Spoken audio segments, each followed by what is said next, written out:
meluruskan sejarah Wahhabiyah yang sering dikambing hitamkan oleh pengikut Wahabi untuk menghapus sejarah kelamnya. Wahhabiyah adalah julukan untuk kelompok Khawarij yang dibentuk dan dipimpin oleh Abdullah bin Wahbi ar-Rashibi yang lahir tahun 38 Hijriah atau 659 Masehi.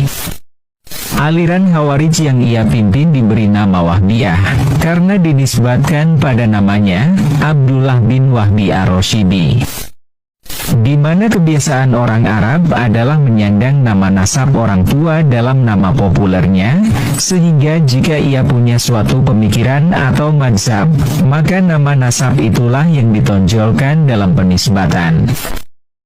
Sebagai contoh Imam Muhammad bin Idris bin Syafi'i, ketika beliau punya mazhab, maka populer disebut mazhab Syafi'i, karena beliau menyandang nama nasab kakeknya yang bernama Syafi'i.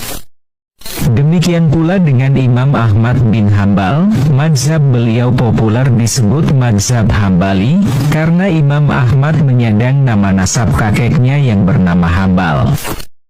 Ayah Imam Ahmad sendiri meninggal ketika beliau berusia 2 tahun, sehingga Imam Ahmad diasuh oleh kakeknya. Julukan Wahhabiyah sendiri sudah populer di masa itu sebagai julukan bagi kelompok Khawarij bentukan Abdullah bin Wahbi ar-Rashibi. Bahkan ditemukan kitab-kitab yang berisi ajaran mereka dengan judul kitab yang terselip kata Wahhabiyah di nama kitabnya, seperti kitab Talhisu Aqidatil Wahhabiyah dan kitab Al-Aqidatul Wahhabiyah. Sementara pendirinya, Abdullah bin Wahbi ar-Rashibi, dikenal sebagai tokoh Khawarij yang sangat ekstrim. Dia dijuluki Dzul Sanifat karena punya jidat yang hitam legam dan mengeras, dan dia akui hal itu karena banyak sujud. Wahhabiyah atau Wahhabi adalah julukan untuk sebuah paham kepercayaan baru yang dibentuk oleh seorang penduduk suku Badui Bani Najd yang bernama Muhammad bin Abdul Wahhab. Wahhabiyah dan Wahhabiyah sendiri punya kesamaan yang cukup identik, yaitu menganggap sesat terhadap siapapun yang tidak ikut gabung dalam kelompok keduanya.